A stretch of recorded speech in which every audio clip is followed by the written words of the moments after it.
what is happening in Hong Kong. Jamie Metzl, Senior Fellow with the Atlantic Council and former Executive Vice President of the Asia Society.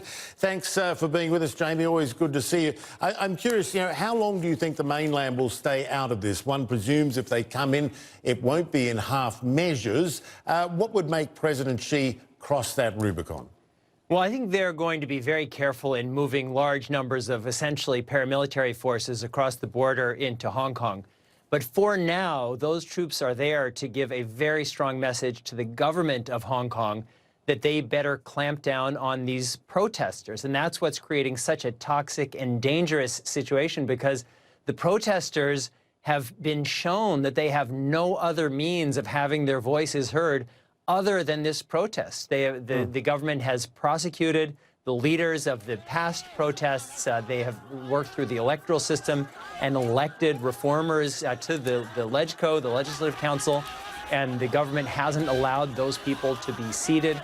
So for these people, these brave protesters in Hong Kong who are fighting for their rights, for their autonomy, for what was promised to them, what other choice do they have? And the world needs to do much more to stand up for these people, because China is delivering a very strong message, and that is to the Hong Kong government: crack down on these protesters, or else we're going to have a much worse situation. And that's not going to be good for anybody. Yeah, and I guess that's the question. What would lead President Xi to say, OK, enough? I mean, you try to imagine anything like this happening on the Chinese mainland, it would be over and done with pretty quickly and pretty roughly, and people would be going to jail for a long time.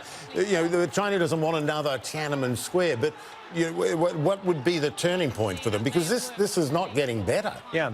If it gets, it's not just a question of getting out of control, because these protesters are extremely well behaved. I mean, China is waging a misinformation campaign that this is terrorism. Sure, there have been a few very random and sporadic acts of violence, and who even knows who the instigators are who did those. But by and large, these are very peaceful and highly legitimate protests. And what China is afraid is that this message that people can actually stand up for their own rights, and not just for rights that are abstract, but rights that were promised to them by the Chinese government in its national and international agreements. That's what China is so afraid of, because the people in Taiwan, they are watching Hong Kong. And if China should move its troops into Hong Kong, that means that the KMT in Taiwan is essentially going to be wiped out. The idea that one country, two systems could ever apply to Taiwan will be dead the moment the first Chinese soldier crosses that border. Yeah, Taiwan, an important sidebar to this, a very important one. It is interesting. The protest groups, they're not monolithic. I mean, there are some very polite protesters going on there. There's also some very violent ones. That one man who was sequestered and badly beaten today. There is a hardcore that does want to mix it up with the cops as well, but that just speaks, I suppose, to the broad nature of the protest group.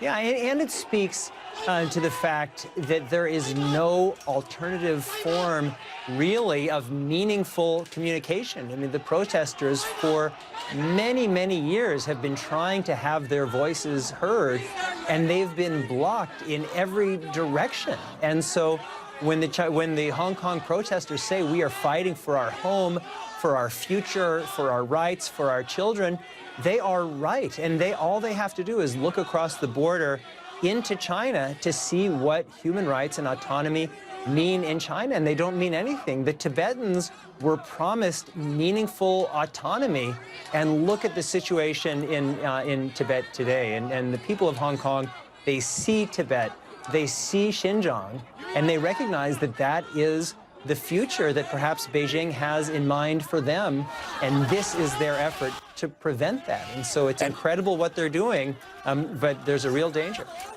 We're right out of time, but I want to ask you, I mean, do you think that President Xi's worried that this could spread into mainland China, that they might get a whiff of this and take to the streets? I mean, absolutely. I mean, what we're seeing is people standing up for their rights. Everybody in China knows how many tens of millions of people died under Mao during the Great Leap Forward.